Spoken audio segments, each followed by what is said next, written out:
Hello students, let us work with biomolecules, right? See, biomolecule we are discussing right now at the end of the 11th session, rather after starting 12th, is because there are a number of names of the chemicals. And now as we have completed photosynthesis, respiration, right? You know what are ATP, what are NADPH2, what are glycolytic pathway, what is C3 cycle, what is anabolism, catabolism. So all these terms which are related to chemistry, physiology part, you are acquainted with. तो अब आपको ये chemical के नाम, उनका explanation, उनका role, जैसे ATP का काम क्या है, NADPH2 का काम क्या है, ये सब समझने में बहुत आसानी होगी. बस हमने जो बाकी के लेसन में ये अलग अलग केमिकल्स के नाम सीखे हैं, वो अब हमको अलाइन करना है, राइट? एक जगह एग्रीगेट करके इंफॉर्मेशन को अच्छे से रखना है और केमिस्ट्री की नॉलेज हमको अभी यहाँ पे मैक्सिमम यूज करनी है, right? So as I said, different lessons which we have discussed, all that information we are going to align, right? So let us start with the basic information which we have already studied in living world is structural hierarchy. Hierarchy is particular arrangement, right? So when we talk about this ecosystem, then we follow structural hierarchy. Let us start with atoms. Different atoms in different permutation combination come together to form molecules. Molecules which are present in biological world are biomolecules. By definition, biomolecules are containing carbon. So mainly they are organic biomolecules. Inorganic molecules which are present in the living system, mainly water and variety of minerals, right? So here we wrote organic as well as inorganic. Organic biomolecules are carbohydrates, fats, proteins, nucleic acids. So ये lesson में हम mainly organic molecules deal करेंगे. Inorganic molecule, right? Water हमने transportation में देख लिया है. अलग अलग मिनरल न्यूट्रिशन हम मिनरल न्यूट्रिशन लेसन में देखेंगे. So this is regarding different chemicals which are constituents of the cell. These different chemicals work together to form organelle. जैसे plasma membrane is made up of lipid and protein, right? Then the centrioles, spindles are made up of proteins. Variety of enzymes are made up of proteins. Genetic material is DNA, RNA. So we have different organelles made up of these chemicals. So ये total cell organelle की chemistry हमने chapter organization of cell में अच्छे से सीखी है. Different organelle उनका function भी हमने सीख लिया. अलग अलग organelle के अलग अलग function जब सेल के अंदर होते हैं तो हमको एक cell living structural functional unit of life मिलता है. अब यहाँ पे एक पॉइंट हम बहुत अच्छे से ध्यान में रखेंगे, जो लिविंग वर्ल्ड में हमने सीखा था, थोड़ा कॉम्प्लिकेटेड है इसलिए रिपीट कर रही हूँ.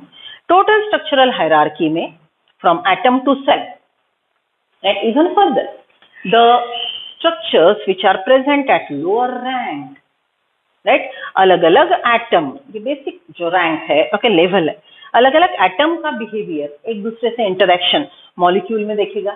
अलग अलग मॉलिक्यूल्स का इंटरेक्शंस हमको ऑर्गेनेल में दिखेगा, राइट? देखो, organelle plasma membrane is made up of lipid and protein. तो lipid soluble chemical lipid layer से जाएंगे, lipid insoluble chemical water loving chemical protein से ट्रांसपोर्ट होंगे. Isn't it? लिपिड का अपना एक काम है फ्लूइडिटी, प्रोटीन का काम है सिलेक्टिव परमियाबिलिटी, लिपिड का भी काम है लिपिड सोल्यूबल केमिकल को आना जाना करने देना. लिपिड और प्रोटीन दोनों का बिहेवियर इकट्ठा होके हमको ऑर्गेनेल प्लाज्मा मेम्ब्रेन का स्ट्रक्चर और फंक्शन मिलेगा, बराबर? तो यहाँ पे एक पॉइंट हम हाईलाइट करेंगे कि लोअर रैंक के स्ट्रक्चर्स का क्यूमुलेटिव इफेक्ट हमको हायर रैंक में मिलता है. Different organelles form cell, different cells work together to form tissue, different tissues form organ system from organisms which are interbreeding form one particular species, right? Homo sapien is a species, interbreeding population, and different populations, biosphere, and ultimately living non-living world is ecosystem. ये total structural hierarchy हमने सीखी. तो ये lesson में हम ये part deal करेंगे biomolecule, right? And basically organic one. Understood, right? So ये टोटल ऑर्गेनिक इनऑर्गेनिक उनका रोल का एक brief chart, right? Brief chart हम यहाँ पे देखते हैं, right? So that chart is giving you idea about the basic which you have already studied in chemistry. See now, these are different biomolecules, their constituents, and the little information which you know about you have studied in chemistry. Right? So, chemical composition of a cell. Basically, it consists of carbohydrates, proteins, lipids. Water is one of the important inorganic chemical, nucleic acid, right? And nucleic acid. So, these chemicals and their little information. See now, carbohydrates are made up of carbon, hydrogen and oxygen. Their name is giving you idea, carbon, hydrogen and oxygen. You know general formula of carbohydrates? CnH2nOn. It is a general formula of monomer, monosaccharide. and यहाँ पे दो शब्द जो आप जानते हो, polymer and monomer. What is a polymer? बहुत सारे बिड्स की लंबी माला इज पॉलीमर. उसमें का एक बिड, एक यूनिट, मतलब monomer. Carbohydrate is a polymer which is made up of monomer, that is made up of monomer. It is glucose, fructose, याद है ये सब केमिकल. तो कार्बोहाइड्रेट एक ग्रुप है जिसमें मोनोमर, डायमर, पॉलीमर, ये अलग अलग एग्जाम्पल आएंगे. मोनोमर का जनरल फॉर्मूला है CnH2nOn, राइट. अब CnH2nOn फॉर्मूला में आपने क्या क्या सीखा है? ग्लूकोज सीखे, फ्रुक्टोज सीखे. दो मोनोमर अगर एक दूसरे से जुड़ गए तो उसको हम बोलते हैं disaccharide, monosaccharide, disaccharide and a polysaccharide. बराबर. ओके. तो ये काम cellulose is a polysaccharide, starch is a polysaccharide. Okay. ये केमिकल के नाम आप जानते हो, राइट. तो next one is functions of carbohydrate. Carbohydrate हमारे बॉडी में क्या काम करता है? फोटोसिंथेसिस का एंड प्रोडक्ट कार्बोहाइड्रेट है. रेस्पिरेशन में फ्यूल देने वाला, एट प्रायोरिटी एनर्जी देने वाला फ्यूल कार्बोहाइड्रेट है. तो carbohydrate is very important as far as fueling of living system, as well as it is major constituent as a structural part. बराबर. Next one is protein. Proteins are of two types, structural protein, functional protein. Enzymes are mainly protein. बराबर. Proteins are made up of carbon, hydrogen, oxygen, phosphate, nitrogen and sulphur. Its basic unit is amino acid. Right? एक amino acid एक single bid है. एक amino acid को दूसरा amino acid तीसरा, ऐसे हजारों अमाइनो एसिड की माला पॉलीपेप्टाइड. Primary protein. ये प्राइमरी प्रोटीन टेलीफोन के वायर जैसा कॉइल हो गया तो secondary protein. Secondary protein telephone की वायर और 3 डायमेंशनली कॉइल हो गई, नॉट बना दिए उससे. It will be tertiary protein. And more complicated structure is quaternary protein. तो ये भी हमने प्रोटीन के स्ट्रक्चर के बारे में बहुत बात की थी, right. Next one is lipid, fat. ये नाम कौन से जानते हो? देखो आप, फैट में ऑयल है, घी है, बराबर. देन वैक्स है, ओके. हनी बी का वैक्स है, कैंडल वैक्स है, आपके ईयर में वैक्स है. देन फॉस्फोलिपिड जो प्लाज्मा मेम्ब्रेन का मेन कॉन्स्टिट्यूएंट है. Steroid is one of the hormone. So these are examples of lipids. Lipids are made up of fatty acid and glycerol. Water और उसके total role हमने transportation में देख लिए. And nucleic acid that is DNA and RNA. इसमें DNA genetic material है जो अपने असिस्टेंट आरएनए को यूज करके कैरेक्टर्स रेगुलेट करता है. हमको ये एरिया टोटल जेनेटिक्स में हाईलाइट करना है. समझ रहे हो, राइट. तो this is all about its classification. Okay. Protein के प्रकार आ गए, then essential, non essential, right. And then protein का major constituent enzyme, right. Enzymes are functionally very important. Enzymes are working within the cell, intracellular or extracellular enzyme, right. Okay. Fat के दो प्रकार, saturated और unsaturated. Saturated मतलब जो room temperature पे solid होते हैं, घी, that is saturated. Room temperature जो ऑयल होते हैं, दैट इज अनसैचुरेटेड. तो ये टोटल इंफॉर्मेशन हमको और थोड़े डिटेल में और सिंथेटिक फॉर्म में देखनी है. देखो अभी तक जो बोला वो हमने कहीं ना कहीं सीखा है. right? That's why it is getting now simple.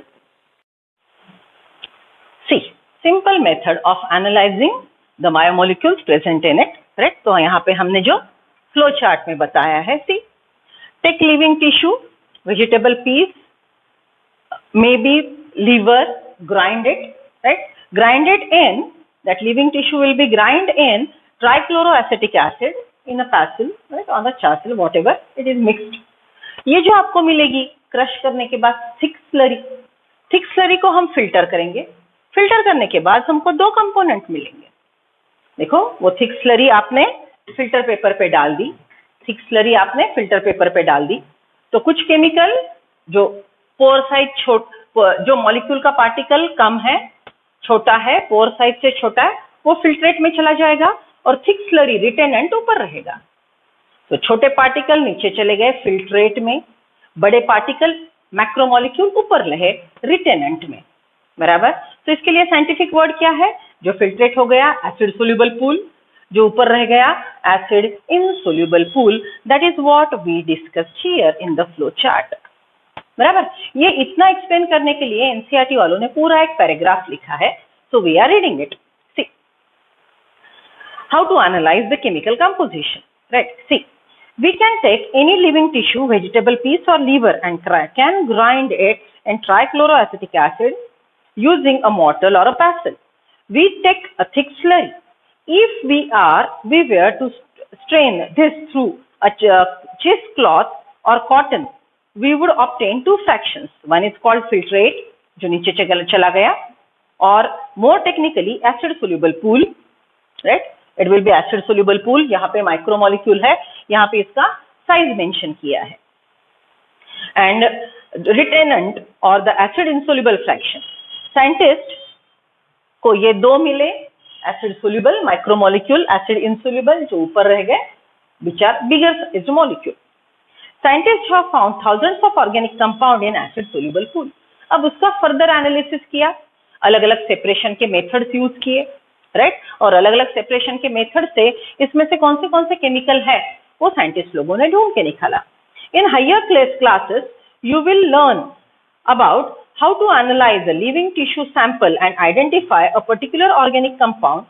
It will suffice to say here that one extract the compound, then subject the extract to various separation technique till one has separated a compound from all other compounds.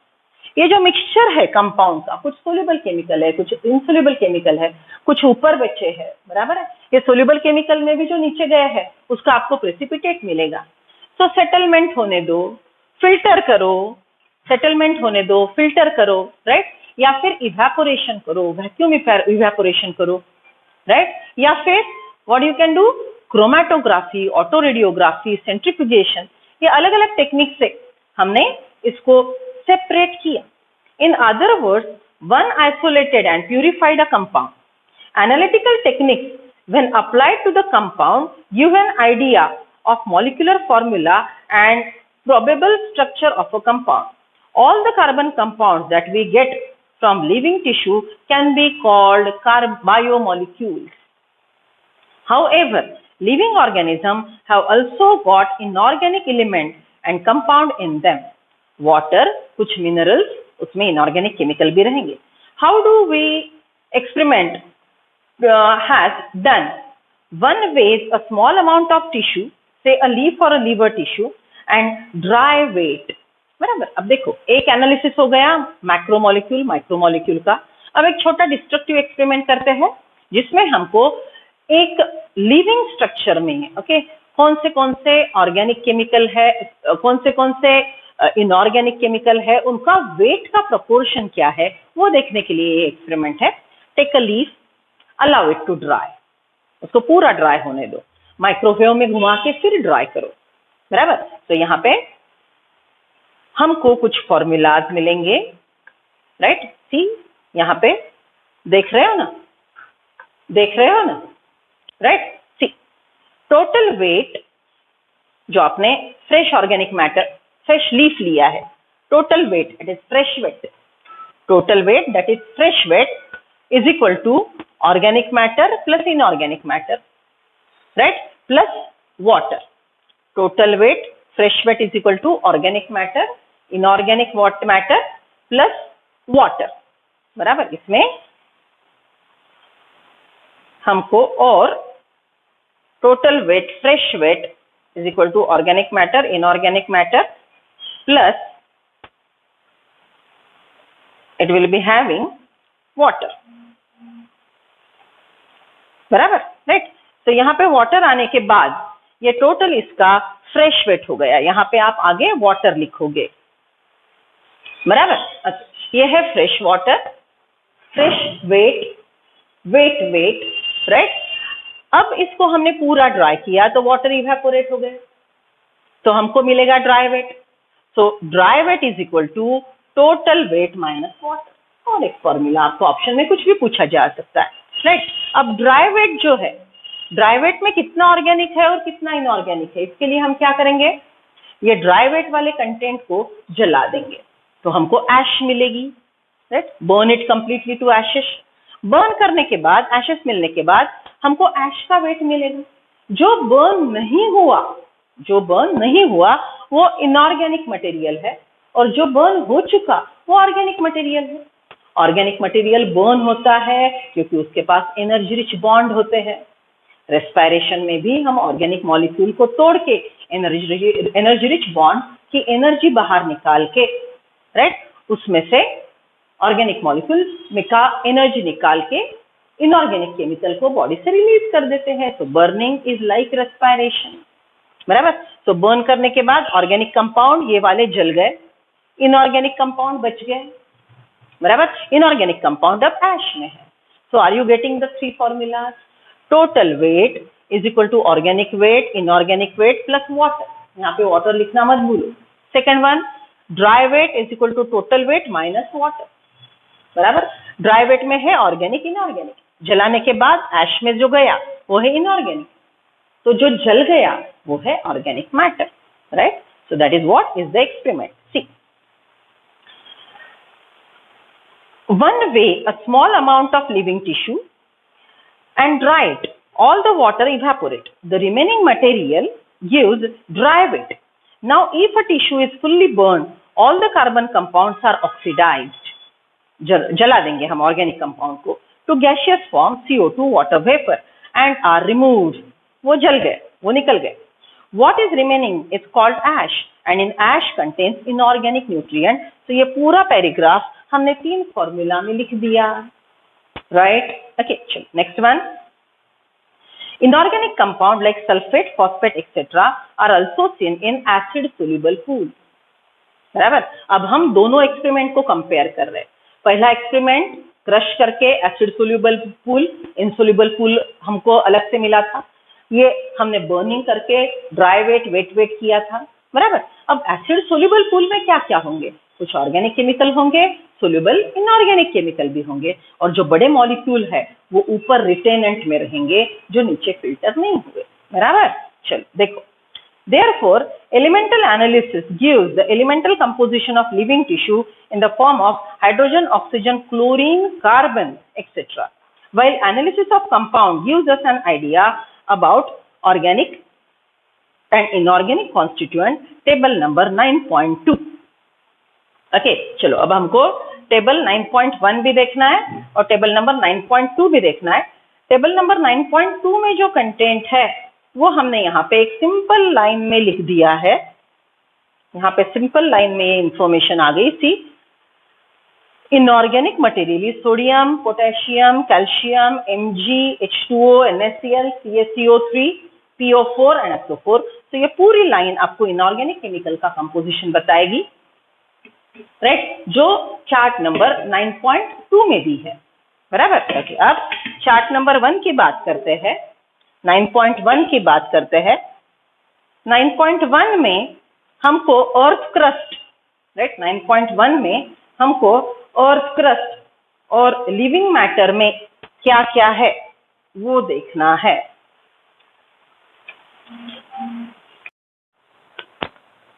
चलो, तो next part.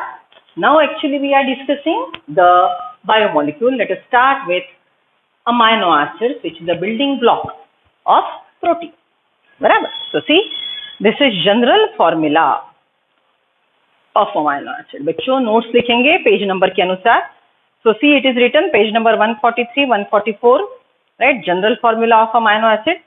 अब chemistry में आप ये सीख चुके हो. See, this is first carbon, एक ही कार्बन है इसके पास.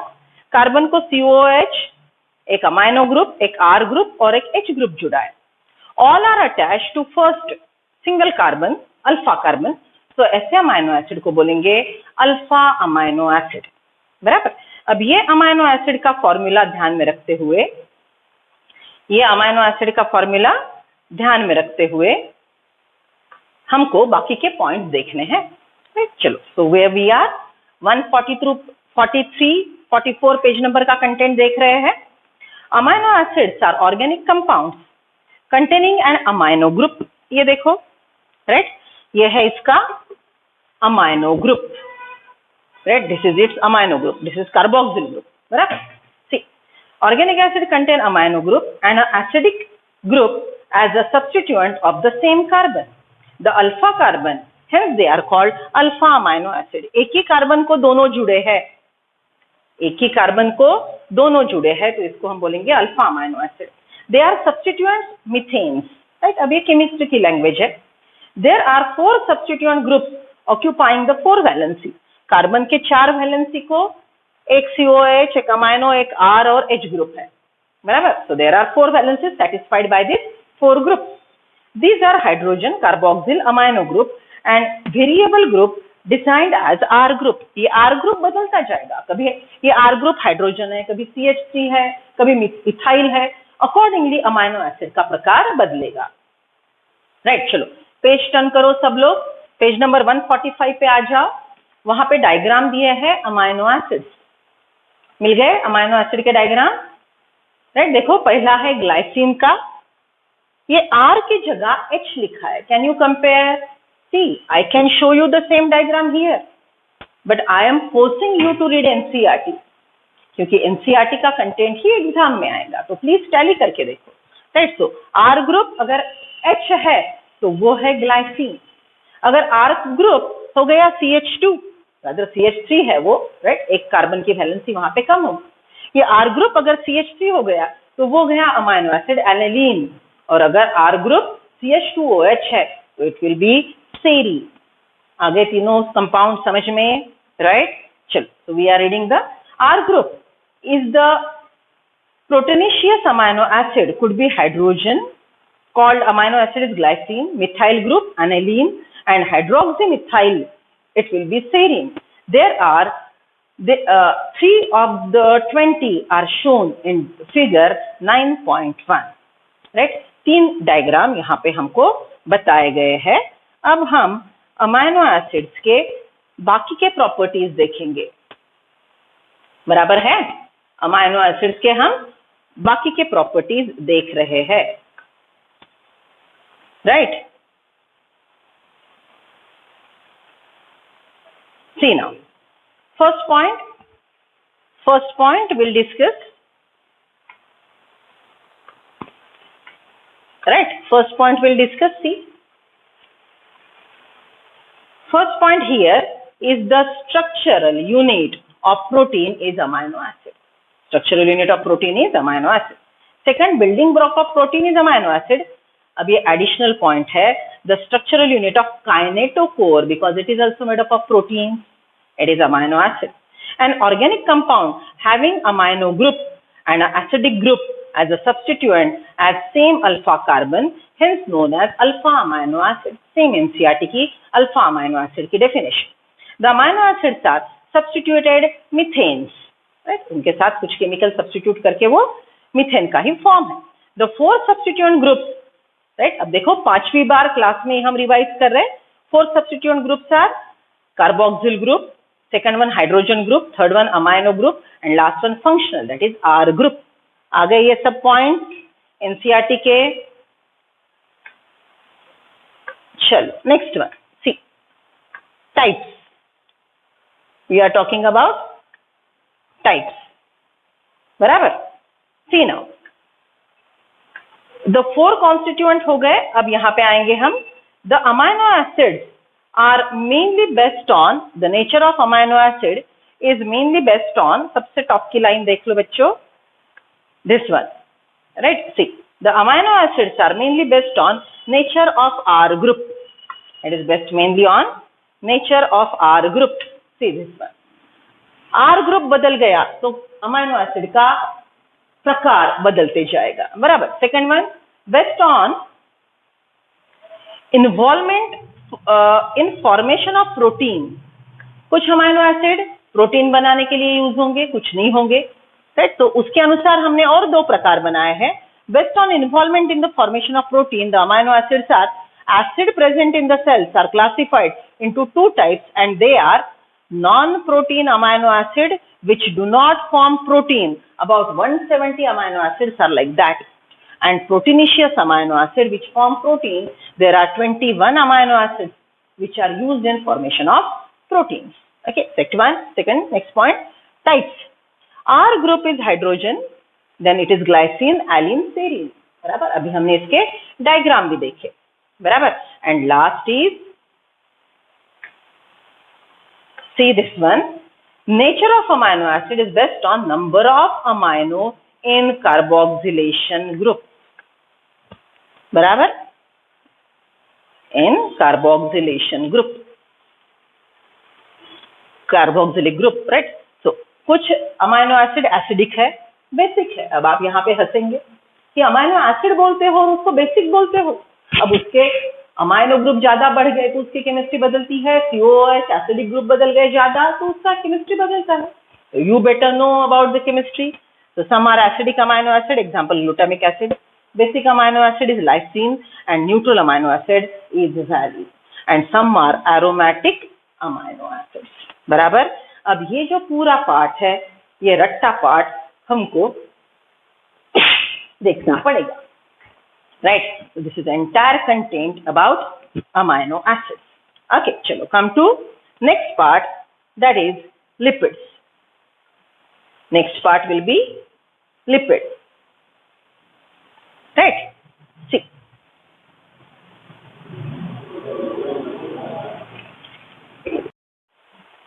See, now the next one, that is fatty acids. Fat and what we say in simple language, हम घी बोलते हैं, बराबर. So fats और lipids. Okay, so fats और lipids के बारे में यहाँ पे पेज नंबर 145 पे डायग्राम्स है. Look at that. Fatty acid, palmitic acid. Second one is glycerol, right? ये दोनों का मिला के तीसरा केमिकल बना है. It is triglycerides, right? Okay, चलो अब फैट्स के बारे में इंफॉर्मेशन देखते हैं. See, fatty acid is a simple form of lipid. पहला डायग्राम देख लो. पाल्मेटिक एसिड इज सिंपल, बराबर, सिर्फ फैटी एसिड से बना है वो. That will be fatty acid is simple form of lipid. A fatty acid has a carboxyl group attached to an R group. Look at the diagram. COH group है और bracket में CH2, that is what is R group, बराबर. And CH2 group 1 carbon to 19 carbons. ये polymer क्यों कहा जाता है? क्योंकि इसमें 1 to 19 कार्बन्स रहेंगे. Okay, next point, the 16 carbon fatty acid. The 16 carbon fatty acid is palmitic acid. It is C16H32O2, right? So this is what is total chemical formula of palmitic acid, and the carbon number is including carboxy carbon. मतलब carboxy group में जो carbon है वो भी इसमें पकड़ा जाएगा, बराबर. Then the 20 carbon fatty acid is arachidonic acid. अब ये बच्चों नाम है, ये थोड़े थोड़े हमको जैसे जैसे लर्न करने हैं वो देखने हैं. Now see, the fatty acids without double bond. Fatty acids without double bond will be a saturated one. जैसे हमने बोला था रूम टेम्परेचर को वो सॉलिड रहेंगे, बराबर. And the one which is liquid at room temperature will be oils. Clear, right? See, same thing. Fatty acid without double bonds are saturated fatty acids. Cursor की तरफ ध्यान दो. The saturated fatty acids are palmitic acid and arachidonic acid. The fatty acid with one or more C double bond C are unsaturated fatty acids. Right? So ये हो गया पहला ingredient fats का, that is fatty acid. Now come to next one. Next ingredient is glycerol. बराबर? Glycerol का formula NCERT के book में देख लो. Glycerol is a simple form of lipid. बराबर? मिल गए. CH2S, CH2S, CH2H. Right? So it is glycerol. The glycerol is trihydroxypropane. अब ये पूरा नॉमेनक्लेचर आप केमिस्ट्री में सीख चुके हो. Glycerides is equal to glycerol plus fatty acid. ये दोनों मिला के जो बनता है ग्लिसरॉल और फैटी एसिड मिला के, it will be glyceride. Fatty acid are found in esterified with glycerol in glycerides. Types of glyceride are monoglyceride, diglyceride and triglyceride. Triglycerides are having R1, R2, R3 are fatty acids जो बदलते जाएंगे तो उसका chemical nature, right, उसका chemical nature बदलता जाएगा. Now, lipids are classified on the basis of its state at room temperature. Lipids are classified on the basis of melting point. Lower melting point, oils, generally oil remain as oil in winter even, right? And higher melting point are fat, जिसको हम घी बोलते हैं. अब phospholipid, ये शब्द आप जानते हो, प्लाज्मा मेम्ब्रेन का मेन इंग्रेडिएंट है, which is made up of lipid plus phosphorus. It is phospholipid, right. Fluid mosaic model में हमने इसको फॉस्फोलिपिड को अच्छे से देखा था. Then phospholipids are present in cell membrane. Lecithin is phosphorylated choline. It is C44H66NO8P. Right? Lecithin is phosphatidyl choline. Right? The natural tissue which have lipid with more complex structure is cholesterol. अब blood cholesterol के बारे में आप जानते हो, high density, low density, right. Some are good, some are bad, right. So that is also cholesterol. Cholesterol is also member of plasma membrane, ये भी हमने सीखा था, right. So cholesterol is also example of fats. Fat soluble steroid alcohol, right. अब solubility आप जानते हो, क्यों फैट्स कभी वाटर सोल्यूबल नहीं होते, वो फैटी और ऑर्गेनिक सॉल्वेंट में सोल्यूबल होते हैं, right. The most abundant steroid in animal tissue is cholesterol. Animal tissue में सबसे abundant है कोलेस्ट्रॉल. और जो एनिमल टिश्यू मतलब फ्लैश ज्यादा खाता है उसके फूड में भी कोलेस्ट्रॉल ज्यादा रहेंगे.